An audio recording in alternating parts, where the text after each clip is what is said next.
Hey there YouTube, welcome to King's Court. I am Shrine King, and this is another guide review of a World of Tanks tank. This is the Tier 8 Premium Skorpion G, which is a tank destroyer.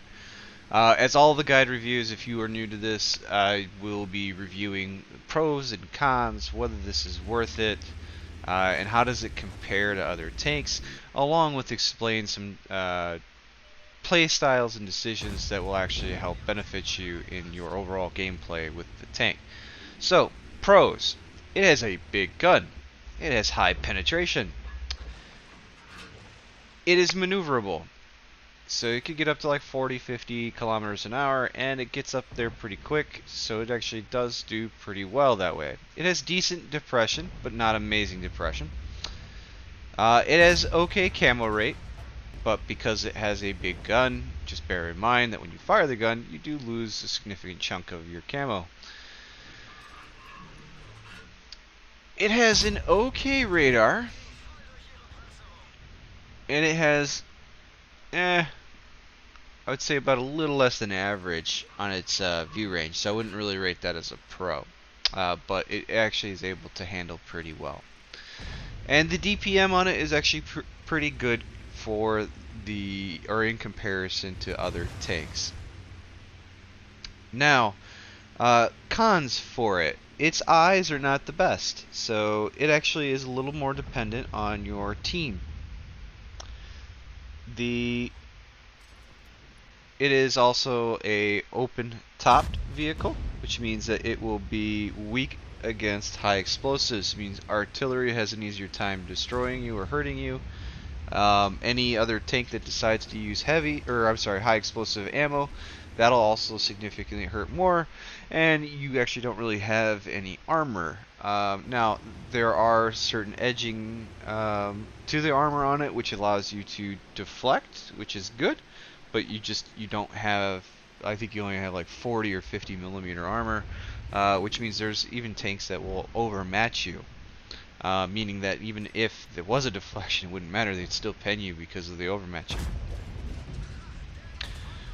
Now, is it worth it? Well, in comparison to other tank destroyers, I would say yes, absolutely. It has really good damage output. It is also, for the German line, it plays similar to some of the German line in its traits.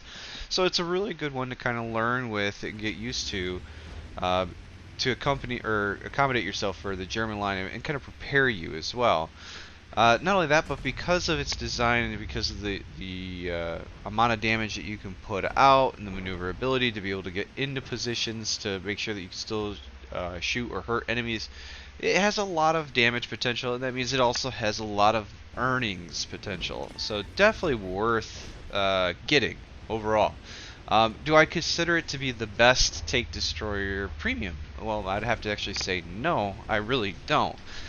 But I mean, still, as I said, it's still worth it for a player. So if you're interested in it, I do still recommend it. Now, guide. How would you play this tank? Well, as you're seeing, I kind of stayed back. I'm trying to stay outside of view range.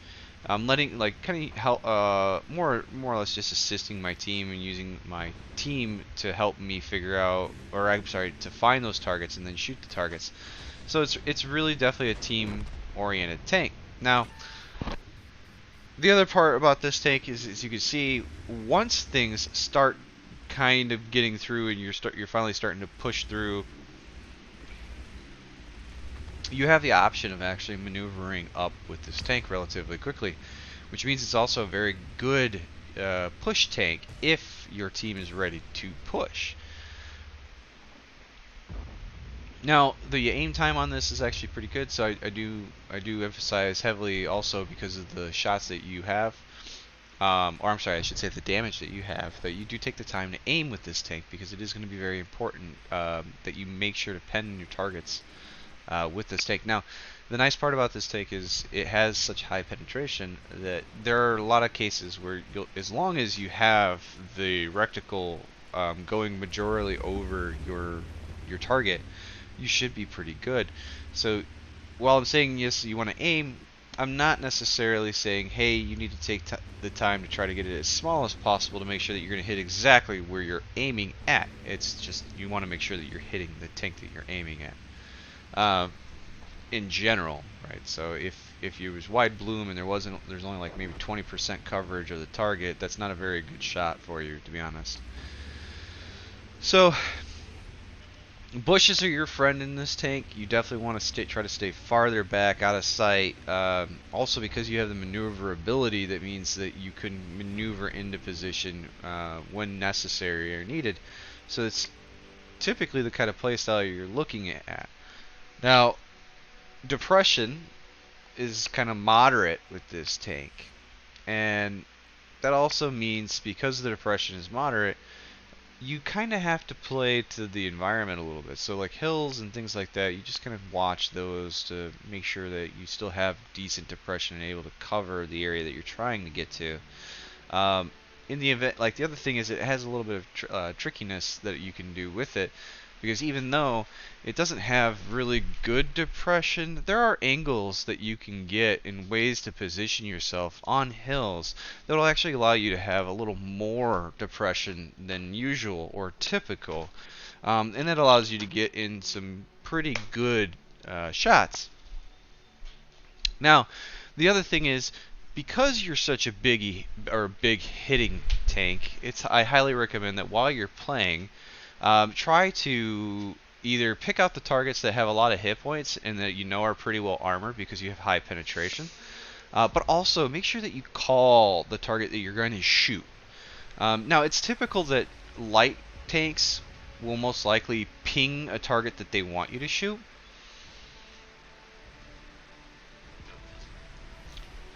If you're a tank destroyer and you're pinging a target, that's supposed to let them know that it's about to take a big hit, which means your teammates could do a couple things. One, they could actually just try to track the target to allow others to hit it, or even potentially allow you to get a reload to shoot it again. In most cases, if you get a shot again into the target, it's probably not going to do so good. It's probably almost dead if that's the case. The other thing is, because of this tank's mobility, you can actually get a really strong start on positioning. So you'll see here, like I'm just rushing into a position to try to get somewhere, but you'll notice I'm also still not trying to necessarily push up too far. Now, this position is a little risky, and you'll see that's why it was risky. Again, because it does not have eyes. It doesn't have as good eyes as you would really like. Now I have 100% crew. As you can see, I do have 6th sense. So I have all of those, which is nice. And there's the key component of this. So that's 557 damage in one shot. I almost killed the Hellcat in a single go. So that is the really whopping power to this tank. So that's the key thing to bear in mind. And also, because of the design, you saw like, hey, I shot it, but I am too close. I know that because they were able to spot me. So that means I actually would have to shoot. So I did take the time to aim, shoot, and then roll into a position where I would no longer be shot at, right? Because I was behind a rock. Now, like I said, again, mobility, the ability to be able to push in this tank. So that here's a case where my team is pushing. So I'm doing what I can to help them push. Now, am I really hanging back out of sight very far? No. I do recommend that that's typically what you do, but if you're seeing how I'm playing, it's not that I'm really playing in line of sight. I am playing out of line of sight, but I will get spotted every once in a while. So here's a case, okay, got spotted, I gotta move. Right, and you'll notice, rather than me pull back where I'm going to be slow and allow him to get a good angle to finally shoot me, I pulled forward and used the lay of the land to break line of sight with him so that he could not shoot me.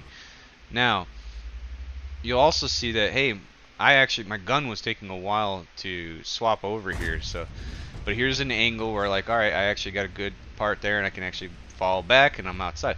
So use the land to your advantage, so you'll see I had enough depression, used an angle so that way I can actually get up there, take a real quick shot. That way they don't really have a lot to aim at me. So for example, that SU-100Y Their big thing is accuracy is a really big struggle point. So I know it's going to be really hard for him to shoot me. And you'll see here the gun traverse speed is pretty rough. So that would actually go into one of the cons. It's not quick snapping and being able to fire here and there so fast. So you will have to take the time to let your gun traverse over. So, and again, like I mentioned, mobility, very strong point in this tank. So you see, we were on the push, we were doing really good, but I have to try to maneuver to help our team because we're losing on the other side. You'll see here, okay, I could get up here, take a shot, bam, take the target. Now, obviously, I'm more of a player who's about trying to get the damage output necessarily. I will make sure to what do they call it? Solidify kills if I run into a situation where, hey, I really feel like my team might miss that opportunity. But the gist I usually play is make sure to dish out the damage. So where I see tanks that are having a lot of hit points and not being punished at all, so they won't be scared, those are the ones that I come around and I make sure to put a good hurting on them. Now here's a bad decision.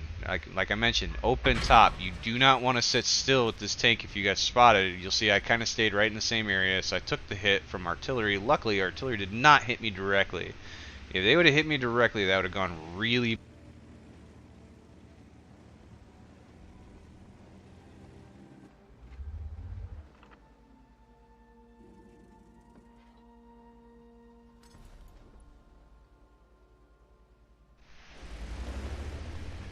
And wouldn't you know it, right in the middle of recording, my headset died.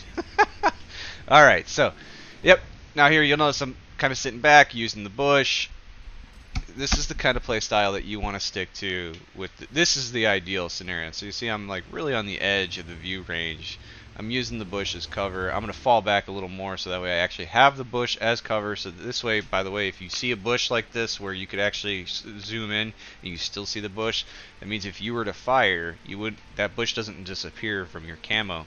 If I was in the bush or too close to the bush and I zoomed in and it became transparent, that means if I were to fire, I would actually lose the camo bonus given from that bush. So here you are, just sit there and you wait, let the team kind of help out, and once they got it, go ahead and put that shot out. So that's really the gist to it. So like I said, the guide I would give, or the guidance I would give to this tank is, use your maneuverability. Watch the minimap. You'll notice in a lot of them, watching the minimap is kind of a big thing. Try to use your team to your advantage, so let them kind of spot things for you. Make sure to aim all the way in if you can. Now, when I say that, like I said, the majority of it is to make sure that when aiming, that your shot is going to get the majority of the tank. Now, in the event your shot has the majority of the tank already, so like maybe you're a little bit closer, then you don't really have to aim as much because, like I said, the penetration on this tank is so good, you're probably going to pen anyway. And be wary of artillery, so stay maneuverable after shots or when you fired and you get spotted. All of the above, right? So like when you're spotted, you need to move and not be an easy target to hit, because if artillery hits you, it's a bad day. If certain tanks are coming at you, so like for example the Japanese heavies, that's also a bad day. KV2s, right? Bad day. Anything that's going to be going around using high explosive derp guns, it's going to be a bad day for you as a Skorpion G. Anyway, so I hope you guys like this. I hope this is helpful for you, and please let me know if you have any questions. Isn't that embarrassing? I had a little bit of life, didn't even think that would actually have done damage to me, but it just crushed me. So, hope you guys like this, and I hope it's helpful. Please, again, let me know your thoughts. Like, subscribe, and I will catch you on the next video.